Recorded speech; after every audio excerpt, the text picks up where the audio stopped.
whiteboard ako dito para makapag-discuss ako sa inyo. So yung topic natin ngayong araw tungkol sa cash and cash equivalence. Okay? Again, yung topic natin ngayon, cash and cash equivalence. So I'll be using your book for the purpose of mentioning the learning objectives. So I would like to make sure that each learning objectives will be met at the end of this discussion. So let's start. Pakikuha yung libro ninyo dun sa chapter ng cash and cash equivalence sa Intermediate Accounting 1 Volume 1. So ano yung unang learning objective dito sa cash and cash equivalence? Ang sabi niya, to understand the concept of cash. Diba? So ang tanong ngayon, what is cash? Diba?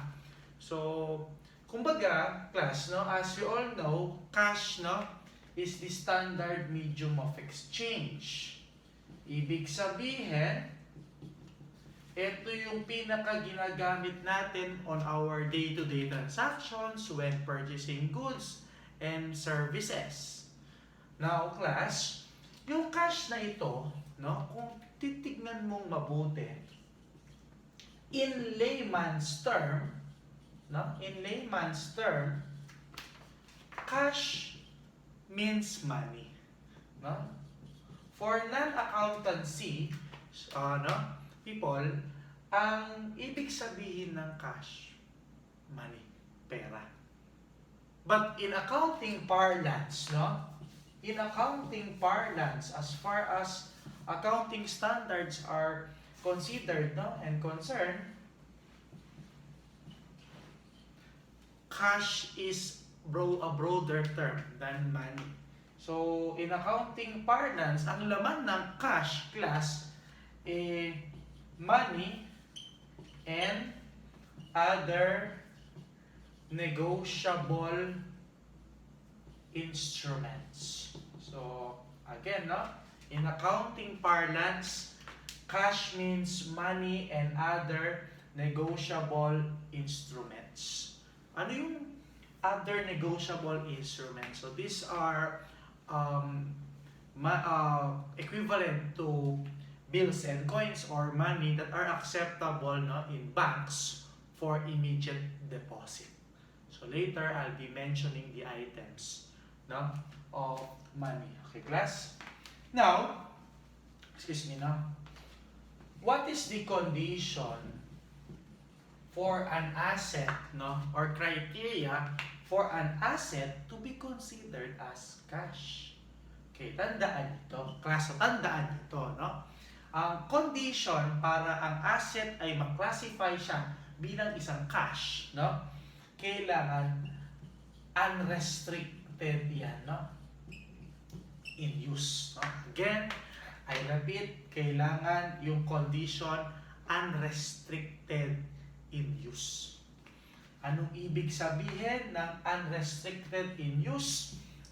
It is readily available for the operations of the business in settlement of obligations, etc. So para mas maintindihan natin, aside from the fact that it is unrestricted or readily available for use, pwede rin na maklasify as cash if this is held for current maturing obligations. So if the cash is set aside as a fund in paying currently maturing obligations, that is considered also as cash. Ano yung mga halimbawa nito? May isang negosyo, nag-set up siya ng isang fund for the purpose of paying the salaries of its employees. So ang tawag doon, payroll fund class. Payroll fund. With that, yung payroll fund na yun, nakaset aside yung pera. Okay. But it is for the current maturing obligations, yung day-to-day operations ng business. It it is still considered to be as cash. Nakaset aside lang siya. Cash pa rin yun. Ang basis mo dito, sa current maturing obligations, kailangan class, yung obligation must be settled 1 year or less. So if you are setting aside some funds, no, 1 year or less, pwede siyang ma-consider to be as cash. Okay? No? So, ngayon, class, that would be for the first learning objective. Yung concept ng cash. Okay? Let's have yung concept naman or second learning objective. Ano yung second learning objective mo dito? Class, to understand the concept of cash equivalence. Okay. So, how do we differentiate cash from a cash equivalent? Paano naman to, sir? Cash and then cash equivalence. Okay, ganito, no?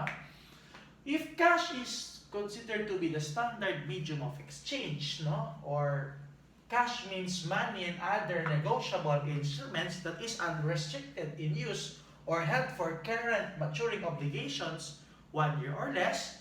Ang cash equivalence naman, tandaan nyo, ganito siya, no? These are short term. So, memorize mo somehow, no? Yung formula net or familiarize yourself, no? These are short term. Highly liquid investments. No? Short term and highly liquid investments, no? That are readily convertible into cash. Okay? And must be purchased, no? At least 3 months, at most, no? 3 months before maturity. So, paano to, sir? Kung cash equivalent. So, may bago sa inyo class, no? Sa subject natin, we will be discussing different types of assets. So, na-mention ko na una yung cash. Pero, mamaya, mas pag-uusapan natin yung detalye niya. And another thing, itong cash equivalence, no? So, para mas maintindihan mo yan, burahin ko muna yung laman ng cash dito, no, class? Para mas ma-illustrate natin ano tong cash equivalence. Ano? So, ganito, class. Okay na kayo, ha? Okay, tingnan ito, class, ha? Okay. Ganito, no? Sabi niya, these are short-term and highly liquid investments that are readily convertible into cash and must be purchased at most yung 3 months or 3 months or less, no? If we will restate this definition, 3 months or less, no? Before maturity. So, pwede itong 3 months or less. Okay? So, ganito yan, class. Pag sinabing equivalence, no, class, basically, no, these are short-term investments. Okay?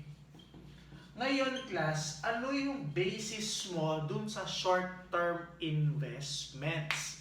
Okay? Parang sa pag-ibig yan. May tinatawag tayong 3-month rule. Diba? Ano kasi yung 3-month rule na sinasabi nila sa pag-ibig? Na kapag ikaw ay naka-experience ng breakup o hiwalayan, as a matter of courtesy and respect to your ex, no, loved one, hindi ka magkakaroon ng relationship in the next 3 months, di ba? Yun ang sinasabi ng 3-month rule, di ba? So, sa cash equivalence, ganun din, no? Meron siyang 3-month rule. Ano ba itong 3-month rule na to, class? Ganito. Marami kasing forms of investments. So, ano ba yung mga example ng forms of investments? Bangko Sentral o BSP Treasury Bill. So, ano ba yung BSP Treasury Bill na yan? So, isang commercial paper yan, class, no? Commercial paper na ini-issue ng Bangko Sentral at kapag nag-invest ka, bibigay ka ng pera. And then, after certain period of time, isosoli mo yung papel na binili mo, na in-issue ng Bangko Sentral, babayaran ka ng pera. Okay? Ano pa? Bukod sa BSP Treasury Bill, money market placement. Okay? Money market placement. Ano pa? Time deposit. So, ayan. So, yung mga these forms of investments are evidenced by a certificate, di ba? Ngayon, class, itong certificates na ito, pwedeng yung terms niyan, no? Pwede yan long term, short term. Okay? So, ganito, no? Tandaan nyo, class. Regardless of the term, we don't care about the term. Tandaan nyo, ang basis mo sa 3-month rule, yung date of purchase. Kung kailan mo nabili yan. Anong ibig sabihin? Tignan nyo to, class, ha? Tignan nyo to. December 31, 2020, magpe-prepare tayo ng financial statements. Kailan? December 31, 2020. Okay? So, on the same day, bumili tayo ng dalawang klase ng investment. Tingnan mo yung una. Bumili tayo, class, ng 2-month treasury bill. Okay? Pangalawa naman, bumili tayo, class, ng 4-month treasury bill. Okay? Gawin na natin yung 14-month treasury bill. Tignan nyo ito, class. So, December 31, 2020, ito yung mga pinurchase nating investments. Hindi po ba? Yung una, 2-month treasury bill. Ibig sabihin, after 2 months, magmamature na to. So, is that considered to be a cash equivalent? Yes, kasi 3-month rule. Pasok siya doon sa 3 months. Dapat, from the date of purchase, within the next 3 months, magmamature na yan. Kaya nga cash equivalent kasi madali siyang mapalit, ma-convert into peso. Okay? So, pwede. So, ito pwede. Yung pangalawa, 14 months. 14 months. Pwede ba yun? Hindi siya. Kasi, more than 3 months. Now, the question is, tingnan mo to, ha? Tingnan mo. Comes December 31, 2021. Ilang buwan na lang yung treasury bill na binili mo noong 2020. Di ba 2 months na lang siya doon? Tama? Sir, question. 2 months na lang siya dito. From 14 months, ang remaining na lang na term is 2 months. Question. Magiging considered na ba siya as cash equivalents? Yes or no? Ulit ko, class. Tanongin kita. Nung binili mo siya ng December 31, 2020, 14 months. Ibig sabihin, ang due date niya, February 28, 2021. 14 months. No? So after 12 months, nung initial na purchase mo, hindi siya qualified. Ayun, no? Mark siya.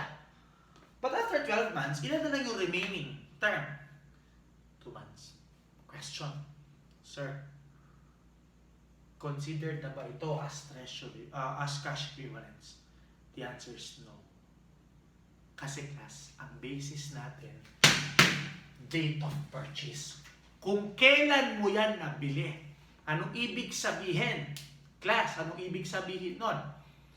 Kung hindi siya nag-qualify upon purchase, dun sa 3 months, then, even if, no, after the passage of time, considering it has 2 months left before its maturity, still, hindi pa rin siya cash equivalents. No? Anong tawag sa kanya? Short-term investment. Short-term investment siya noon.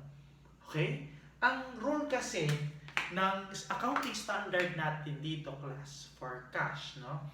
Dapat nabili mo yan, class, 3 months or less before maturity. Hindi sinasabi na dapat 3 months or less lang. May word siyang purchased. Okay? O sir, paano kung ganito? Paano kung ganito? Pangatlo, I'll give you another example. No? 1 year time deposit. Okay? 1 year time deposit. 1 year time deposit. Due on January 1, 2021. So, bumili ka daw ng 1 year time deposit, pero mag-due na siya next month. Sir, 1 year time deposit siya. Oo. But the remaining months, upon purchase, 1 month na lang. Or 1 day na lang, kinabukasan na lang. December 31, the following day, mag-due or magmamature na siya.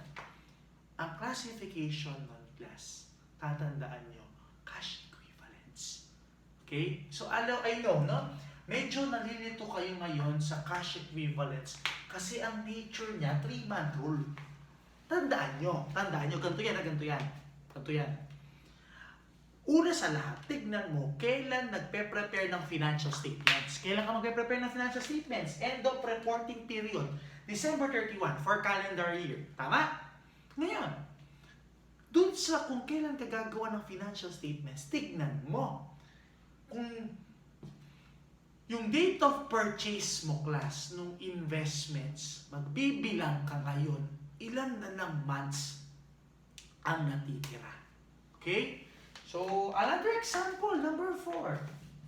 Class, to number 4. Bumili ka daw, class, nung November 1, 2020. 2020, no?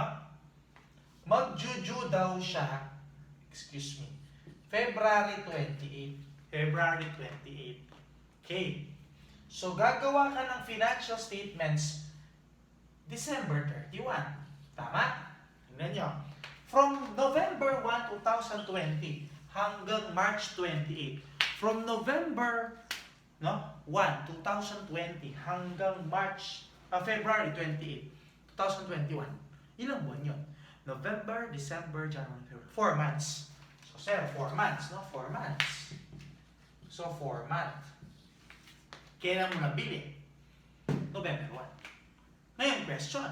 Kung gagawa ka ng report sa December 31 ng financial statements, balance sheet, cash equivalents ba itong binili mo? Kung saan, from December 31 to February 28, 2 months na lang siya. Di ba?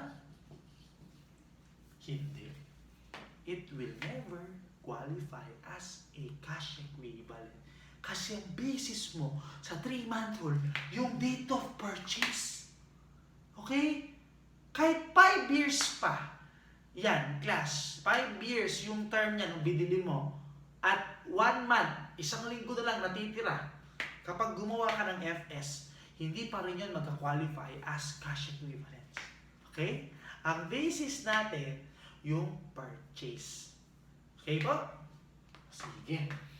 So, ang definition, ang nature, concept ng cash equivalent, short-term investments, no class, that are highly liquid investments. Ibig sabihin, madali siyang ma-dispose, no? Highly liquid, no? Madali siyang ma-settle, no? And readily convertible into cash within, no? Or must be purchased 3 months or less. Sir, paano ko saktong 3 months? Sakto pong 3 months. Pwede. Okay? Saktong 3 months pwede. Eh sir, what if ganito? So eto actual CPA board exam question. Binigay ito. If the problem is silent, sinabi ng class, time deposit. Hindi ka binigyan sa board exam kung ano ang term niya. Kung 3 months, 4 months, 1 year, the problem is silent. Class, ang assumption, cash equivalent siya. So all short-term investments, that are silent with regard to the terms, settlement period, okay, or date, it is presumed to be short-term as cash equivalents. Okay? Tandaan mo, 3-month rule ha? 3-month rule. So, tandaan mo lang, kapag nabili mo yung isang investment, more than 3 months yun, hindi siya cash equivalent. Ang classification na lang yun, long-term or short-term investment. So, kahit na nag-less than 3 months na lang yan, still, hindi siya cash equivalent. Babalik tayo saan? Pasensya na, makulit ha? Sa date of purchase. Okay? So, ano yung mga example ng cash equivalence class? 3-month BSP Treasury Bill, 3-month money market placement, o kaya naman, pwedeng 1 year BSP Treasury Bill, but purchase 3 months before maturity. Pwede yun, ha? Pwede yun. Basta ang purpose mo yun, na-purchase siya 3 months or less than before maturity. Okay? So, I think I'm done with the concept of the cash equivalence and the items, no? So, let's now continue. Okay? So, inuna ko na yung cash equivalence para matapos na siya. Magpo-focus ulit tayo saan? Sa cash. Sa cash tayo. Okay? Wala kayo dyan, ha?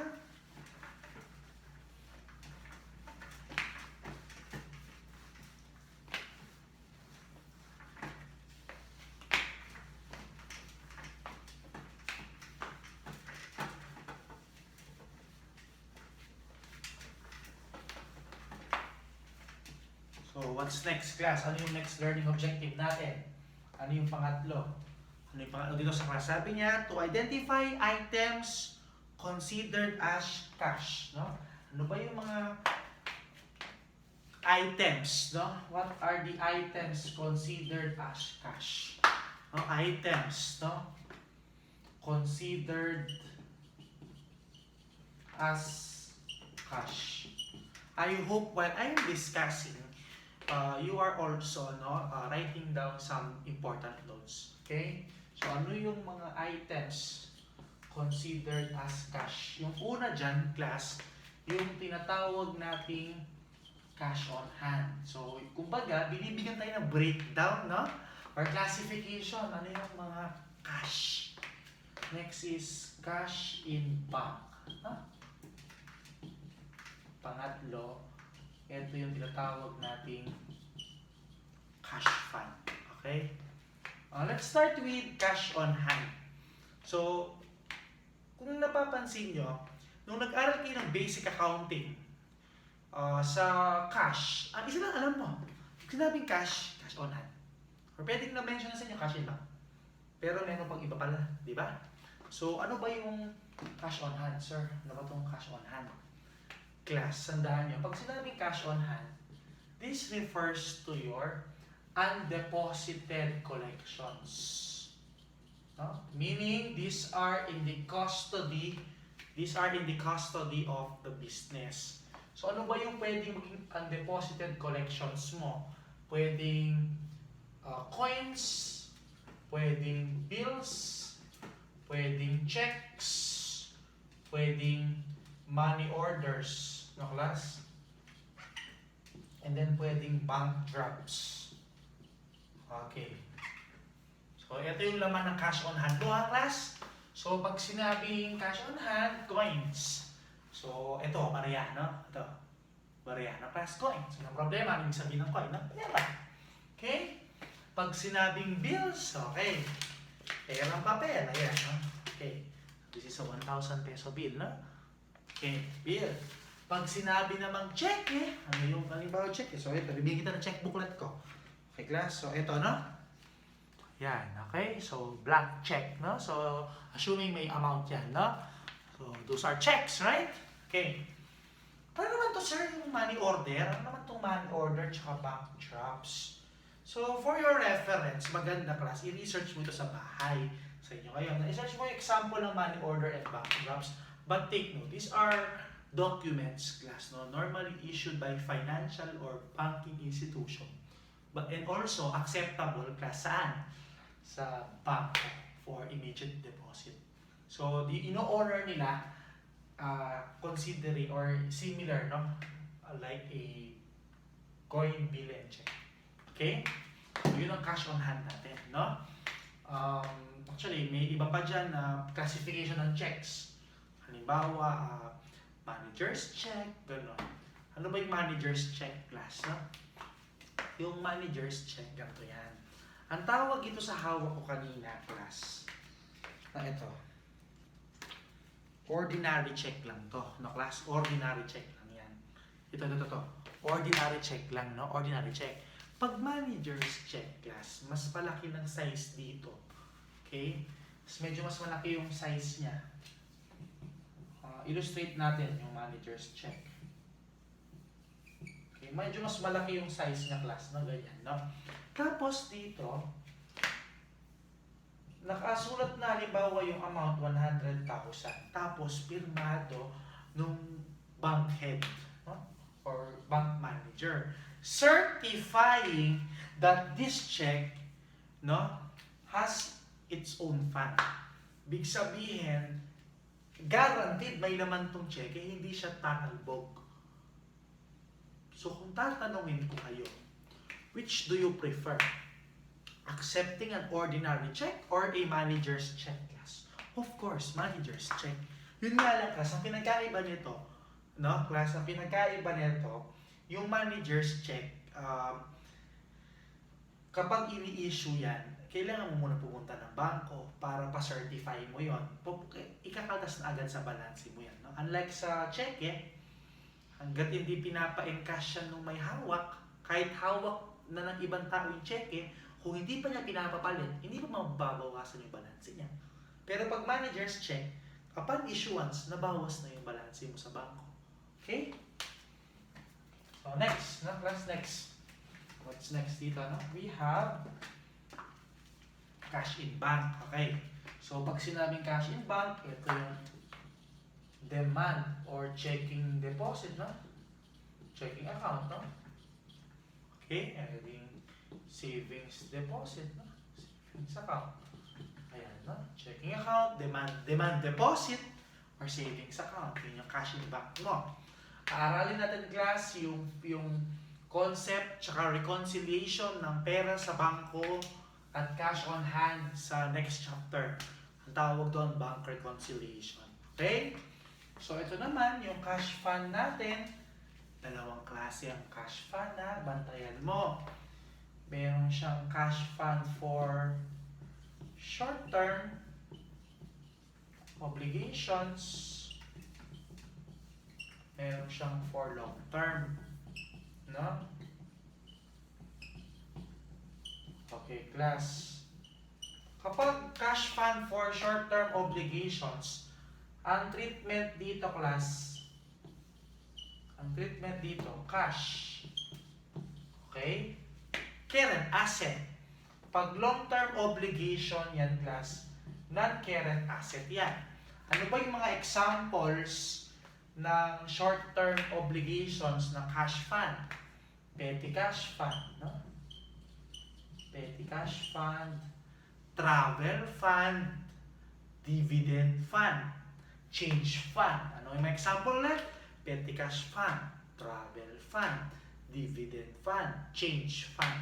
Okay? Ano may example ng cash fund for long-term obligations? A very good example of this is sinking fund. No? Sinking fund. Nag-iipon ka for the purpose of paying long-term liabilities. So, paano kung yung utang niya from long-term naging short-term na? Mangyayari, class, malilipat ito sa kabila. So, marireclassify siya dito. Okay, tandaan nyo. Yung classification ng cash fund, no? Yung classification nito, class, no? Yung classification nito ng cash fund, parallel siya. So, if the fund is used in paying current liabilities, current asset yan. Cash siya nun. If the fund is used for the payment of a non-current liabilities, non-current asset siya. Okay? Yun nga lang, class, bantayan mo. Bakit? Kasi may funds, class, na set aside. No? Set aside for the purchase. For the purchase of non-current asset. Halimbawa, you are setting aside a fund, no? in purchasing a building or in the construction of a building, non-current asset siya, no? Parallel nga, di ba? Parallel. No? Parallel ang classification. Okay? Class, no? Yun yung items considered as cash. No? So, burahin ko muna to for other concepts, no? So, sir, ang broad pala ng cash? Yes.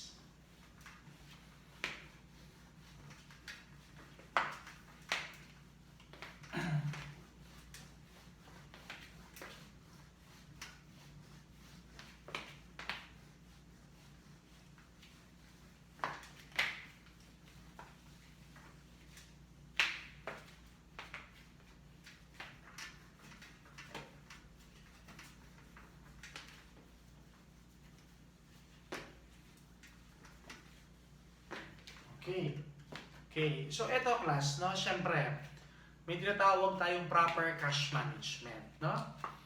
So, yung cash management class, may unang part-time discussion ito. Sa proper cash management class, what if, no, meron kang excess cash? Tandaan nyo, class, excessive cash for the business is not good. Ang kaalaman ng marami, pag maraming pera, sobrang pera, maganda. Actually, hindi. Kasi ang tendency, ang pera, matutulog siya. Magiging idle yan. So, matatalo siya ng inflation, di ba? So, nangyayari, class, yung excess cash, ini-invest. Okay? So, if the excess cash, no, is invested, no, halimbawa, invested, no, to the following. Kapag yung excess cash na invest siya, so number 1, 3 months or less na invest yan, no? Ang classification niyan, okay, ang classification ng excess cash, cash equivalents. Okay, cash equivalent. Kasi 3 months or less. Okay, pinabili mo siya ng instrument, 3 months or less lang, matured na. Okay? Pag number 2, pag more than 3 months, no? But not exceeding 1 year, is short term, no? Ang classification na niyan, short term investments. Okay? Pero hanggang dyan na lang yan. Kahit pag less than 3 months yan, hindi na siya pwedeng pumalik as cash equivalent. Kasi dapat purchase mo 3 months or less. Hindi na pwede. Number 3, paano kung in-invest mo yung excess cash, pinambili mo ng instrument, more than 1 year, yung maturity. So, ang tawag doon, long-term investments. Okay? Okay. Tignan niyo ito, class. So, ito long-term investments. Is there a chance, sir, na yung more than 1 year, mag less than 1 year siya at magkakaroon ng reclassification? Pwede. From long-term, magiging siyang short-term. Meaning, from non-current asset, dilipat lang siya sa current asset. Short-term investments. But never, no? Never from short-term to cash equivalent. Hindi ko pwede yun, class. Okay? So, dun yung para sa excess cash. Ngayon, ito, no? Sir, ano naman ang measurement natin? So, ano ang measurement, no? Of cash. So, how do we measure cash? Okay, ayan. Actually, madali lang to. Ano ang measurement ng class? Tandaan nyo, no? As we go through with the concepts of different assets sa intermediate accounting subject nyo sa akin, lagi mong tinatandaan tong measurement. Kasi accountant ka, you have to consider, no, the proper valuation of the assets that are presented sa financial statements. So, hindi naman lahat given. Sometimes, ikaw mismo yung magme-measure. Okay? Ikaw mismo, ha? So, ito, yung pera, paano mo yun nare-record sa libro? Okay? So, ito yung books of the business, ito yung general journal, tsaka ledger. Paano mo papasok yung pera? Anong basis mo? Halimbawa, ito 1,000, nakatagat 1,000. Debit cash, di ba? Debit cash. Isusundan mo lang kung ano yung magkano yung nakasulat. Halimbawa, 1,000 to, di ba? 1,000 to. 1,000 yung nakasulat. So, ang tawag doon, face value. Di ba? Ang basis mo, class, face value. Oh? Written, no? Sa face ng instrument. So, kung cheque yan, ito cheque to, class, cheque, nakasulat dito, 1 million. No? Di sulat mo 1 million. Okay? Ngayon, what if, class? What if, no? What if, no? Foreign currency. So, yung measurement, paano kung foreign currency yung hawak mong pera? Dollars. Halimbawa, dollars. Dollars, halimbawa. Ang basis mo dito, the current exchange rate. Okay? The current exchange rate. Okay? So, kung halimbawa, 1 million pesos, dollars, binigay sa'yo, ngayon, kukonvert mo siya from dollar to peso. Okay? So, kung 50 pesos yan, 50 million pesos. Following the principle, single unit of measurement. Hindi ka pwedeng piso yung nakasulat sa first transaction, tapos susunod, dollars. Hindi pwede yun. Class, ha? Hindi pwede. Okay? What if naman, what if you have cash in bank? Kaso, class, no? Yung cash, no, is in a financially distressed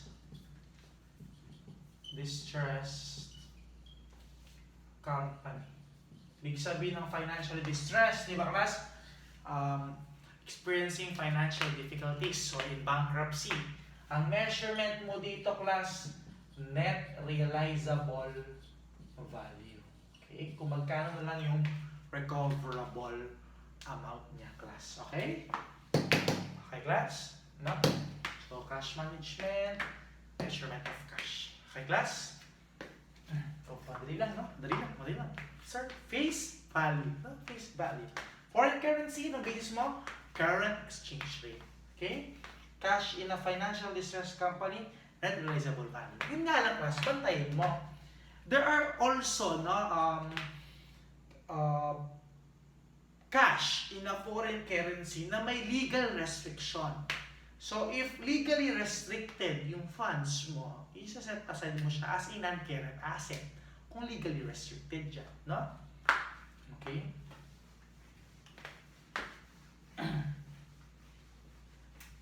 Burahin ko lang to, class, no? Okay na kayo, class?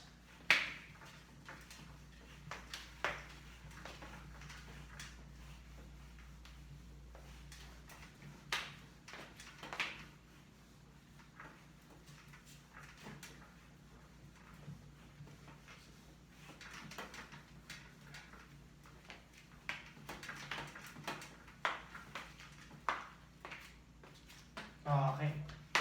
Ngayon, class, ganito. Ganito. May tinatawag tayong bank overdraft. Kung may bank draft, merong bank overdraft.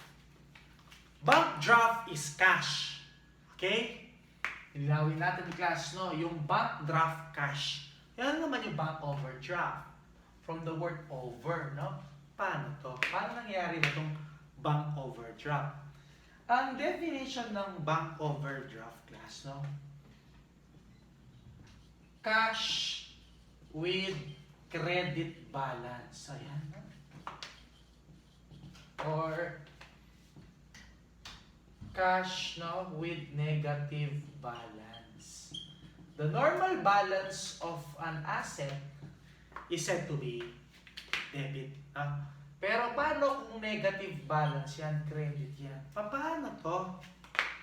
Actually, class, in reality, bank overdraft is prohibited in the Philippines. So, hindi pwedeng mangyari to.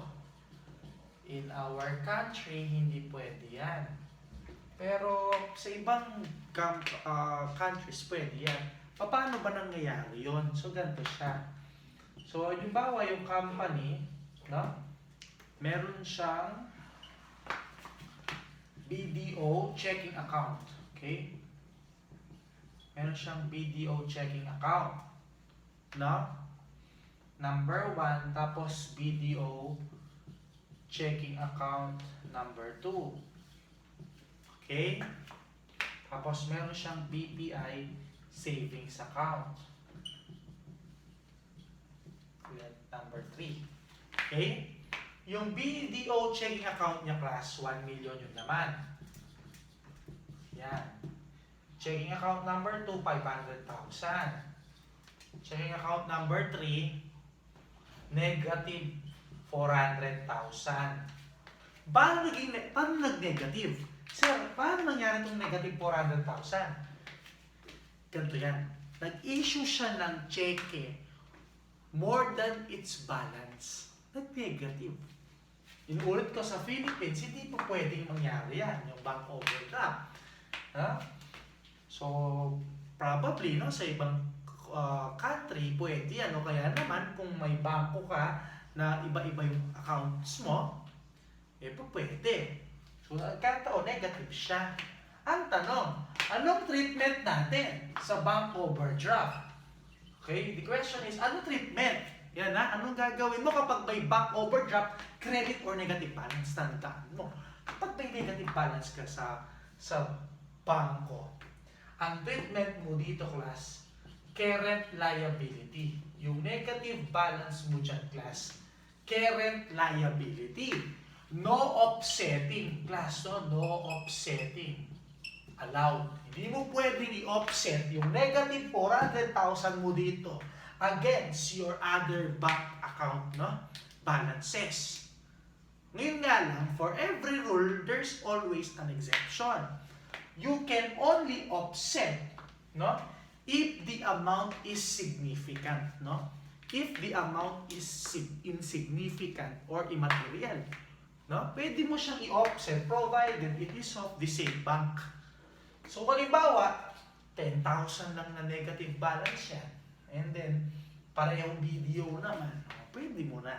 Yun nga lang, class, yung pagiging material, immaterial, or significant and insignificant is, no, a question of fact. Okay? So, depende, no?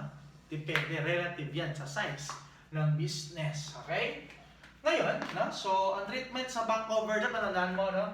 Current liability. Hindi siya i-deduct. Okay? So, what's next, no? These are other items, actually. We have compensating balance. Ano ba itong compensating balance na to? Sir, parang medyo ganyan, sir. Ang dami namin bagong terms na nakaaral ngayon. Oo. This is not, this subject is really different, totally different from your basic accounting. Okay? So, talagang kailangan nagbabasa talaga tayo dito. So, ano yung compensating balance? Paano yan? So, ganito, no? Class, ganito. Ang compensating balance, nangyayari yan. Halimbawa, ito yung borrower, no? Borrower. Tapos ito yung creditor. Okay? So, halimbawa, when si corporation, no, applied for a bank loan sa BPI. Ayan. So, nangutang ako ng 1 million pesos. Okay, halimbawa lang. Okay? So, dun sa 1 million pesos, kapag utang ako ng BPI, anong gagawin niya? Most likely, ipapasok niya yan sa bank account ko sa kanilang branch. So, kung wala akong bank account sa kanila, pwede sila mag-issue ng cheque. But, what they normally do is, i-open ka nila ng sarili mong account sa kanilang branch if ever wala kang account. Kaya ano gagawin nila, class? Pwedeng magkaroon kasi ng agreement dun sa loan, no? Pwedeng magkaroon ng agreement sa loan ninyo na may portion, no? May percentage or certain amount of that loan na hindi mo pwedeng i-withdraw. Okay? So, ang tawag doon, compensating balance. So, may portion na hindi mo ma-withdraw. Yun nga lang, class, ang classification kasi ng compensating balance, pwedeng formal or informal, no? Compensating balance, ibig sabihin, Pag sinabing formal, legally restricted class, no? Yung kanyang pag-withdraw or pag-use. Pag informal, not legally restricted. Okay? So what would be the treatment for this? Kapag informal, yung compensating balance, informal. Ibig sabihin, verbatim agreement lang, wala naman written agreement, no? Halimbawa lang. Kapag ganyan, ang treatment mo dito, cash. It's still part of the cash. No? So, 1 million buo ang cash na i-record ni Wensi Corporation. What if legally restricted yan? Depende. Kung short-term loan or long-term loan yan. Okay? Short-term or long-term loan. Kapag short-term loan yan, ang classification mo dun sa compensating balance, current asset, short-term investment. Kapag long-term yan, no, compensating balance classified as non-current asset, long-term investment. Okay? So that would be for bank overdraft, treatment, current liability. Compensating balance, depende kung informal or not legally restricted or legally restricted. Okay? Pag not legally restricted, cash. Pag legally restricted, hindi yan kasali sa cash. Depende kung yung utang short-term, current asset siya. Pag long-term, non-current asset. Okay? Okay, class? Okay? Kung ito na.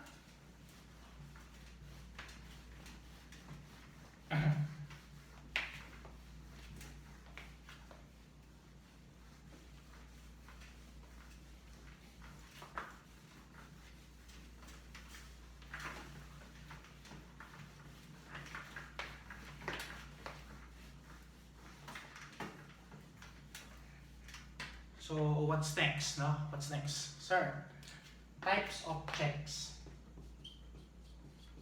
So, pag-usapan naman natin yung iba-ibang klase ng cheque, no? Types of checks, no? May different, no? Treatment. Kaya nga.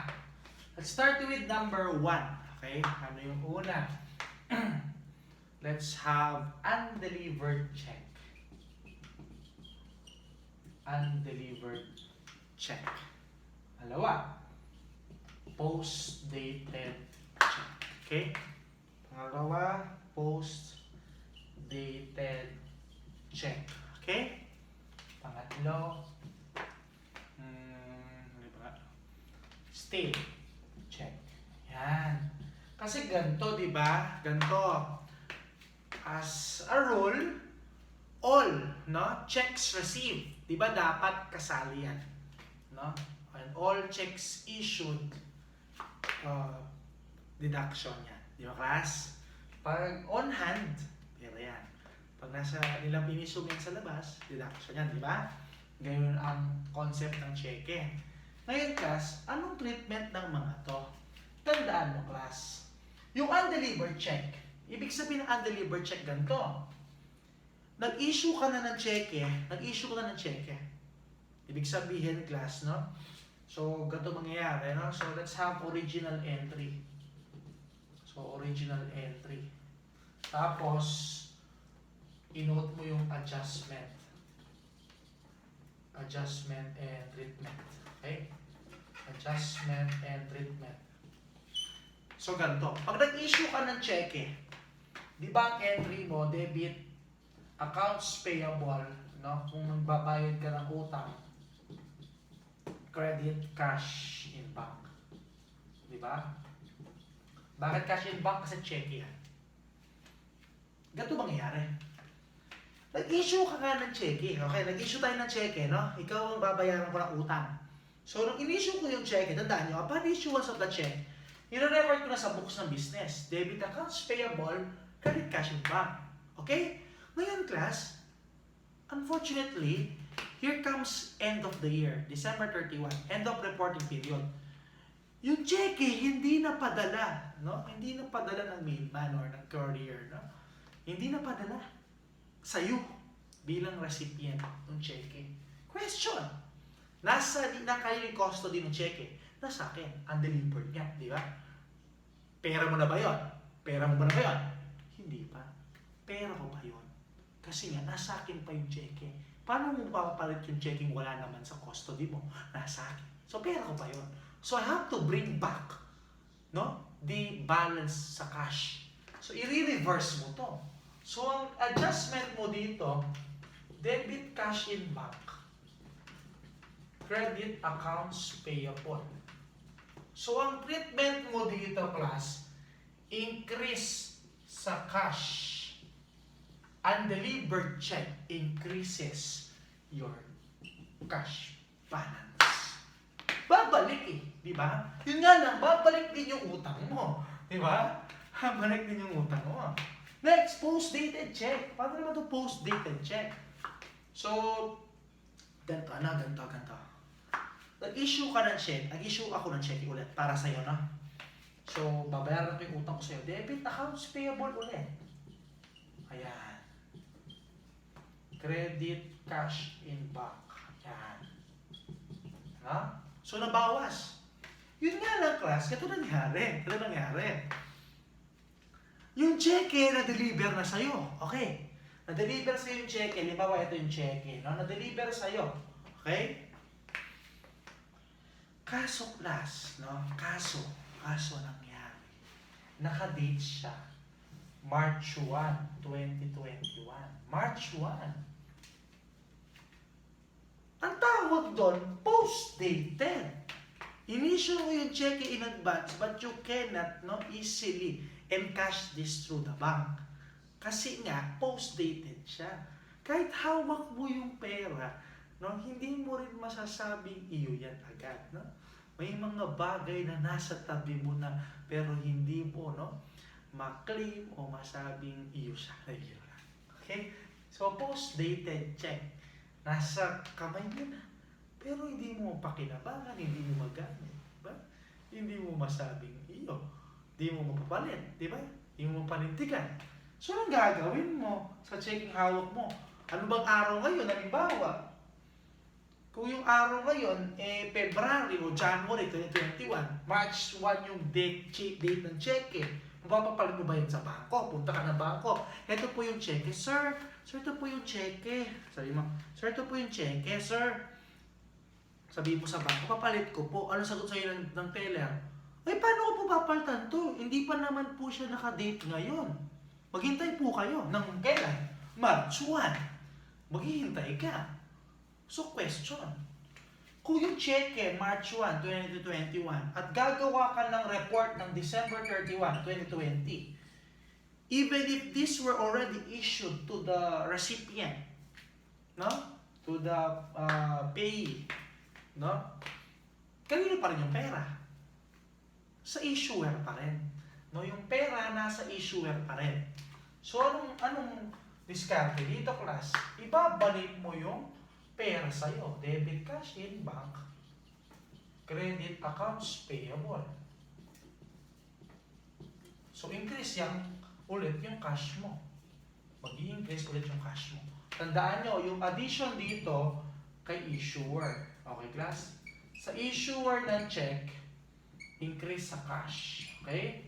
Sa issuer or maker ng check, increase sa cash. Okay? Balik mo. Kapag nag-March 1 na yan, doon mo babawas yung cash mo. Ano yung huli? Still check. O ganito. Halimbawa lang, December 31, class na ngayon, gawa ko ng report. Pero bago yun, 6 months earlier, sa December 31, halimbawa lang, June 30, 2020, last year, Inissuean kita ng cheque, 1 million. So, ang entry ko sa'yo, class, debit, accounts payable, or expense, credit cash in bank. Okay. Kaso nangyari, class, hindi mo napapalit yung pera. Kaya ang tawag doon, still check. Hindi mo napapalit. Still check means checks that are still outstanding. Hindi mo napapalit. we have this the banking rule. If the check is no, or if the check is has not been encashed for 6 months, it is considered to be stale. Ang big sabihin nun, hindi mo na pwedeng papalit. So wag mo paabutin ng 6 months yung cheque para hindi siya umabot ng or maging classified as stale check. So mangyayari, yung issuer dito, babalik sa kanya yung pera. Or i-adjust niya yung pera niya sa bangko, addition, debit, cash in bank. The question here is, yung bang recipient ng cheque, pinabayaan na lang niya. Kapag delete go na lang kasi niya yan, class, ang treatment dito, credit miscellaneous income. No? Miscellaneous income. Pag naman, material yan, may humahabol pa rin, ibabalik mo siya as accounts payable. Anong napansin nyo, class? Anong napansin nyo? Yung tatlong ito, ang effect niya, addition sa issuer. Tapos babalik mo yung corresponding accounts, related accounts payable. No? Ganun lang siya. Okay? Undelivered check, post-dated, still checks. Okay? So, let's continue, no?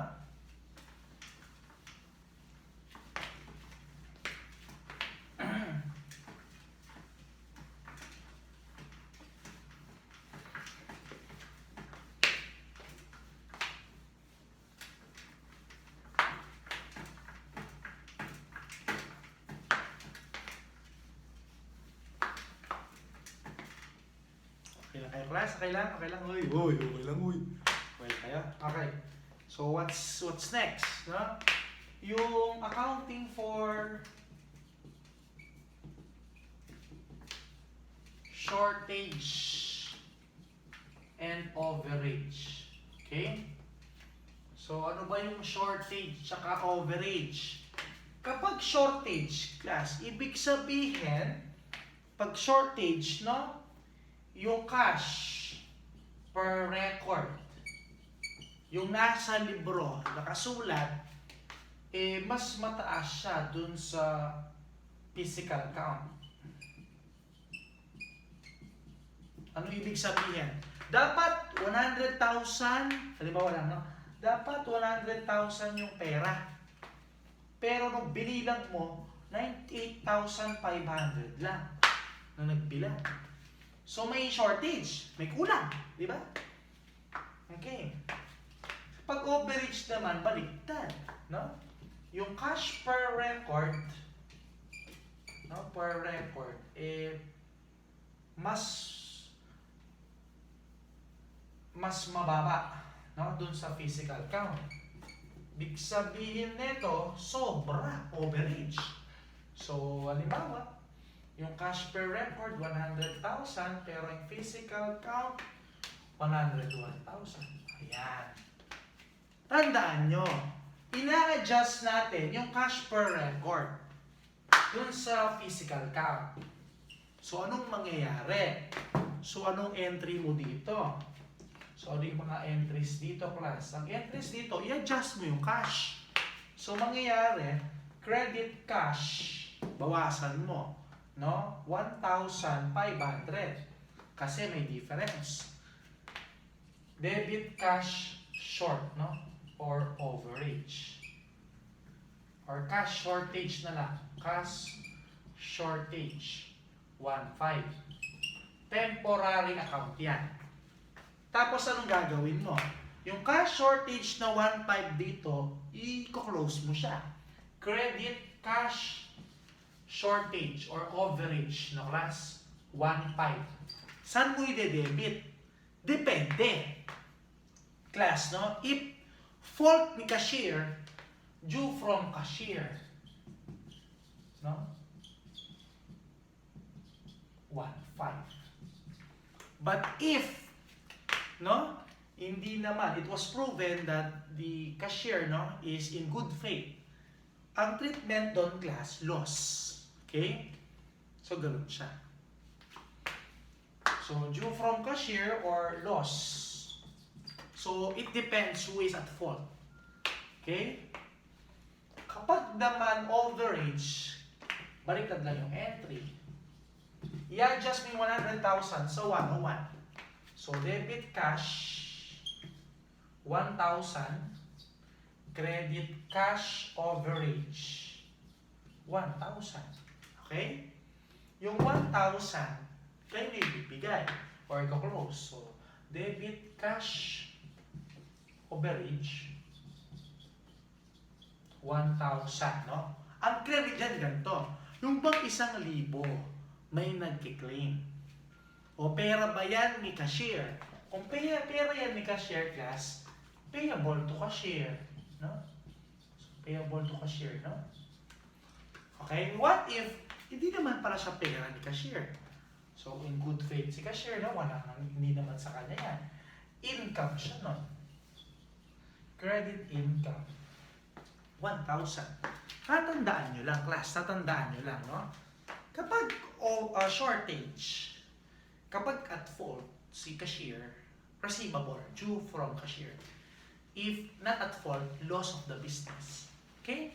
If overage naman yan. If this is the money of the cashier, payable to cashier. If not, this is an extra income of the company kasi sumobra yung nakolekta nila. Okay?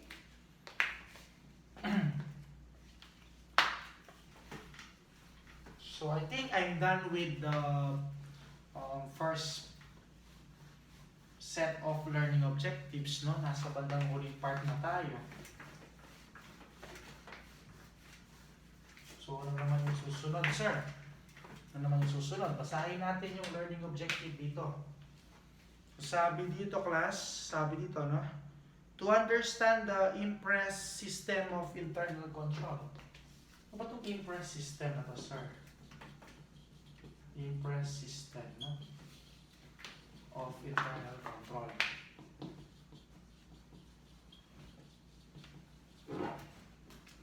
Yung impress system of internal control kasi, we are talking about, class, no? Proper control of cash.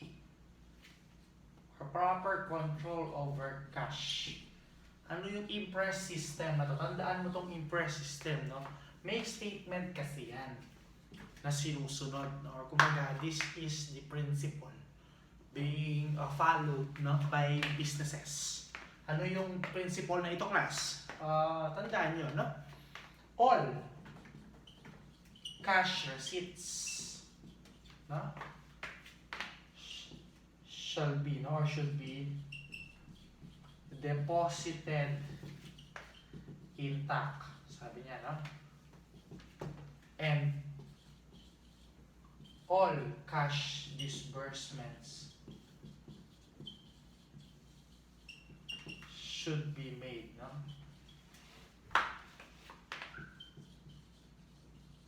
By check, means of check, no, class? Anong ibig sabihin? As a general rule, all collections of the company, regardless if these are cash or checks and any other, no, negotiable instruments, all must be deposited in the bank. Okay, pwedeng pumunta yung armored van ng company, ng bangko, sino ko kolekta ng cash, or mismong ikaw mismo, i-remit mo sa bangko. Okay? That's an application of impress system, a good internal control. No? Lahat na nakolekta, ipapasok, lahat na nire-remit siya. Ni 5 dapat walang matira. Everyday yan. Everyday, no? Everyday. Ngayon, class, when you pay expenses, no, for the business, you need to issue a check. So, lahat check din. Hindi pwedeng mag-withdraw ka tapos magbabayad ka na. Okay, ganun siya lagi. Para yung audit trail, no, may makikita nila, class, matatrace nila saan napupunta lahat ng expenses. Kasi, nai-issue ng check eh. Alam kung sino yung mga intended recipient. Madaling makita kung may anomalya. Ngayon, class, yun nga lang, no? Yun nga lang. Ang problema dito, class, the problem arises here when it comes to small expenses. So let's say class, no, let's say you need to pay 30 pesos worth of tools. Kaya halimbawa, you need to pay for the transportation expenses of your liaison officer, di ba? May small repairs lang, you need to pay 50 pesos, 300 pesos. The question is it practical to use this check booklet that I have with me right now? Dapat ba issuean ko ng check yan? 50 pesos, 100 pesos? Do you know how much the cost of each check class, no, na binabayaran? 1 peso, 2 pesos per check class. Bisa 3 pesos pa.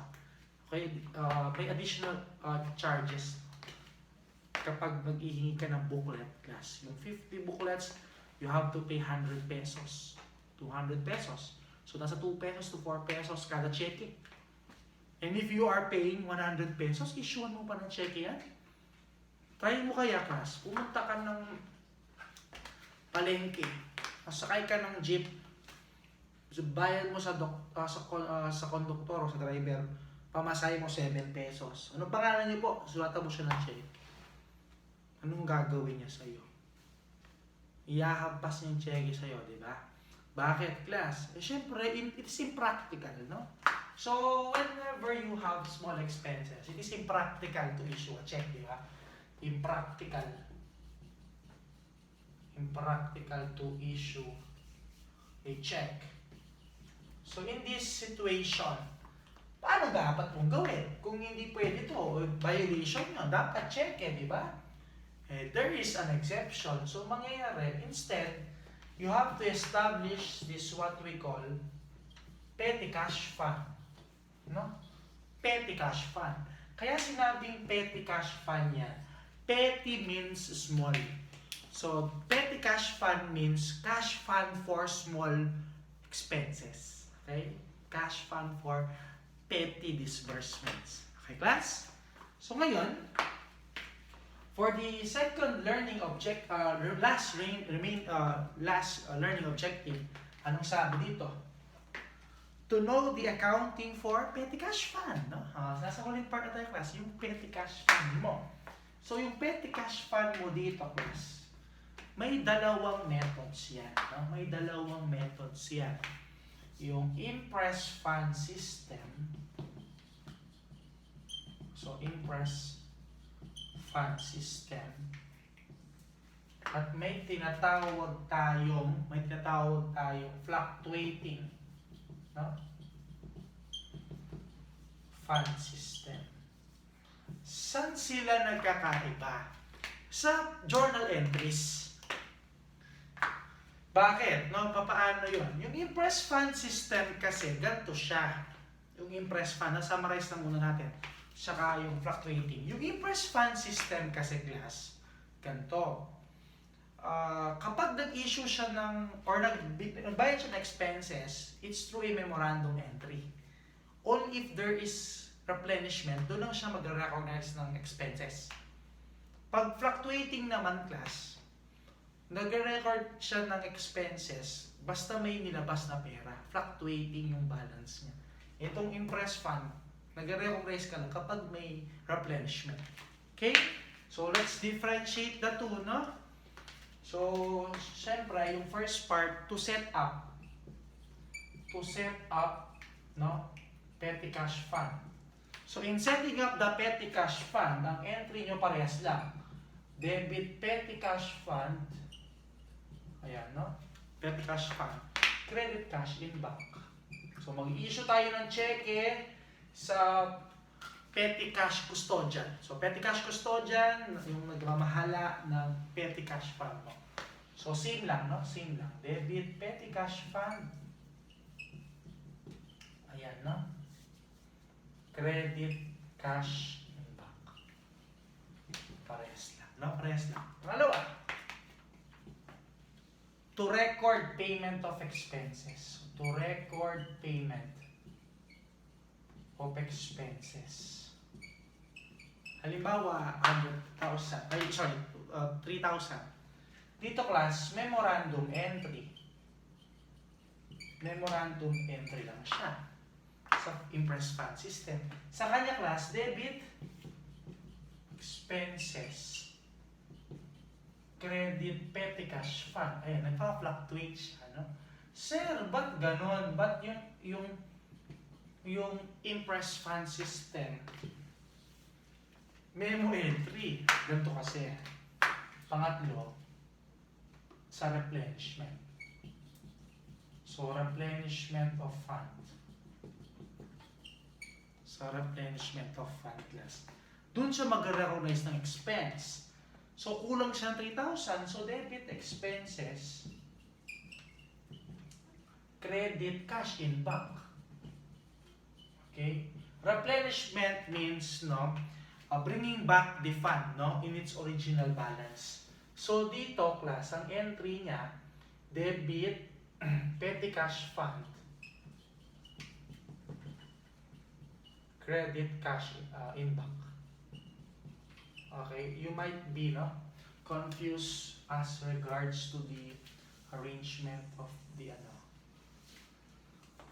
the entries. Ayan. Okay, so para hindi tayo malito, no? Ayan yung replenishment. Okay, class? Okay po? No? So, kapag naman class, no, nagkaroon ng increase or decrease in funding, parehas lang sila. So, yung increase or decrease in funding, parehas lang. Paano yun? So, kapag increase, debit, petty cash fund, credit cash in bank. Okay? Pag decrease naman, class, no, debit, cash in bank, credit, petty cash fund. So, same lang. Dito. Same lang. Yan, no? So, that ends our discussion for the cash and cash equivalent. So, just imagine, no, when you prepare financial statements ng cash and cash equivalents, this is your first line item, cash and cash equivalents. The details should be, no, supported by notes to financial statements. So, dami, no? Medyo malawak pala yung cash and cash equivalents. Just imagine, pera lang yan, no? So, class, after this meeting, no, I am advising you to read again the chapter related to our topic today and try to answer some problems, no? End of the chapter problems, particularly yung mga multiple choices. Okay? So, thank you so much, class, no? Mag-iingat kayo. Okay? God bless. Mag-CPA tayo.